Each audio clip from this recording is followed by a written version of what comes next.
We're going to talk about checking the oil level of your Infiniti M45, or rather, your VK45DE engine. For this 2006 Infiniti M45, the dipstick is located right here. And so we're going to go through the process of checking it and what the readings mean to you. According to the owner's manual, after your car has been running for a while and the engine oil has gotten up to temperature, you need to get to a level ground, park it, turn it off, which is very important. And if you have the M45, give it at least 15 minutes. If you have the M35, give it 10 minutes. Then come to your engine bay, locate your dipstick, pull it out, wipe it, then stick it back in, pull it out again and read it, and add oil if need be. These are the basic steps. Locate it, then just go ahead and pull it up. This is what it looks like. Notice it looks wet all the way up until here, right?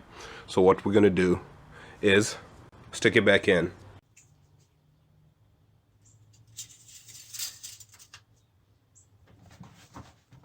I always ensure that when I pull it out, I have a paper towel, and you'll see why. So again, let's pull it out again.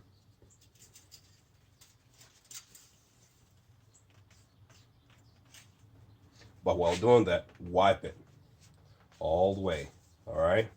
So now it looks all clear.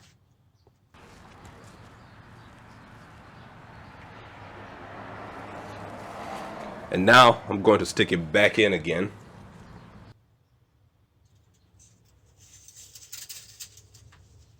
And pull it up and then watch. So here it is. And now you see the true level. The complete line is right before the top hole over there. Man, it would have been better if I did this with dirty oil, but you can see it.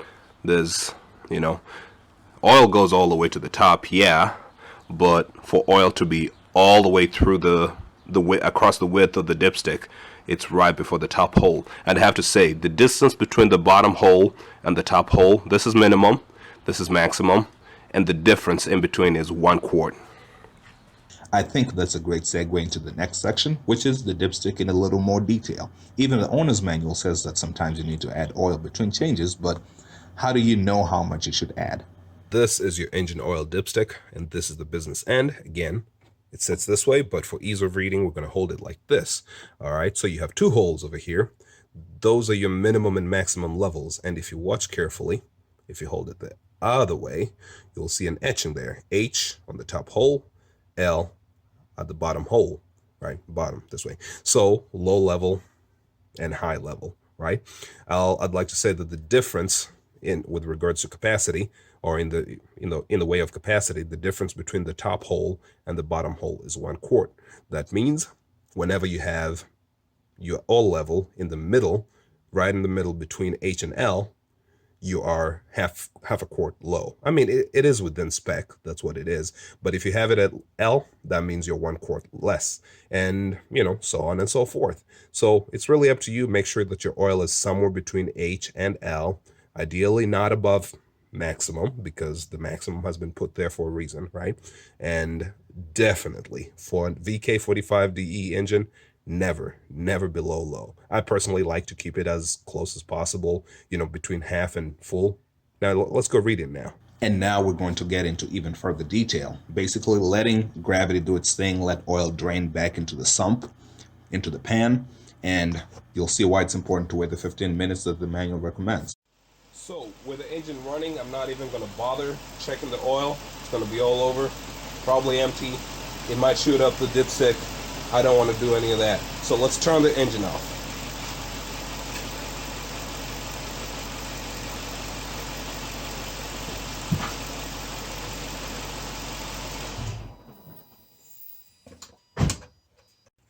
I'm curious, what do you see when you check the dipstick immediately after turning the car off?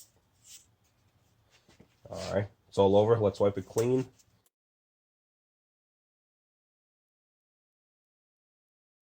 Seems rather loud, noisy, but it's, yeah, right at the bottom mark when you pull it out when hot. Let's give it 10 or so minutes and see.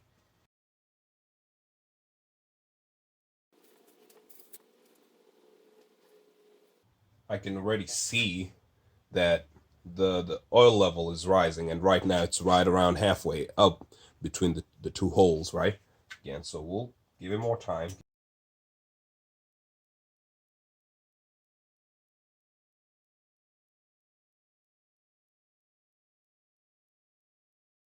Let's do this right now. It's within 10 minutes. The manual actually calls for 15 minutes. So yeah, 5 threes, 3 fives, whatever it is. But The instructions are clear, but I'll try 10 minutes to show you. all the way down, and then pull. Okay, it's almost there.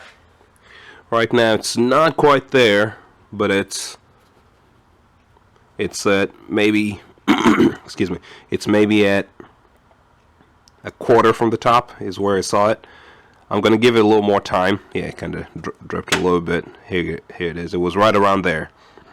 So I'm gonna give it a little more time. Give it the 15 minutes that the manual asks for, and then we'll see.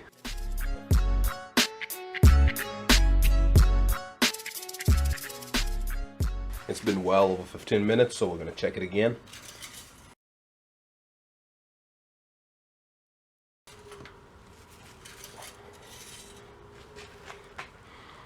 And here it is. I can see it right around here.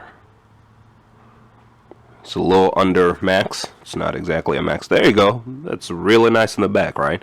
So that's about maybe another quarter. So a quarter of a quart. Remember, this is a whole quart from here to here. So this is just a little under a quart, but at least it's as true as possible. Alright?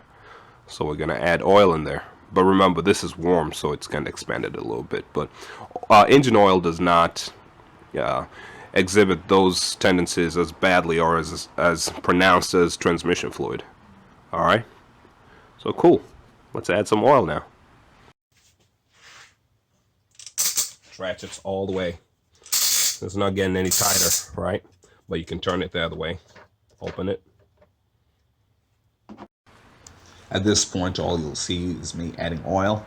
And what's kind of crucial here is actually giving it enough time to go down. Once you pour oil in through the filler neck, you need to give it time to work itself all the way through the head, through the block, and make its way all the way to the oil pan. Again, remember, it doesn't really matter, but maybe I'm a little bit of a perfectionist. Now we're getting closer. Just need to give it a little more time, I suppose. We're getting closer, but I need to give it a little more time to rest. Okay, so that's what we're gonna do. But then remember, for me, I do this kind of stuff because I do monitor my oil consumption, and what better way than to do it from full? Okay, I feel like I've given it a little bit of time, enough time for the oil that I put in there to drain into the bottom, into the oil pan. So let me check the dipstick again. So now we're getting deep into that kind of stuff. It doesn't really matter, as I've mentioned. I'm just being a little too thorough here. But remember, cold oil flows way slower than hot oil. That's why we're trying to give it enough time over here. If, the proper way would have been to run the engine to temperature again, but who's got time for all that? This right here should be good enough for what we're trying to do. At this point, why bother? Why struggle so hard to get the oil right at the level? It's really up to you. I mean, I do so many engine replacements as a result of oil neglect. So I like to make sure I start with as much oil as the engine should have, which depending on how you drained it and all that. That will determine how much oil you put back in. So for now, I'd like to say that we are good. But I had to do it one more time just to prove to you guys that it is indeed possible.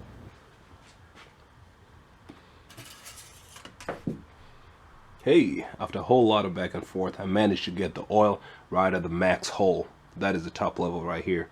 This top hole. And there you go. Look at that. Beautiful, isn't it?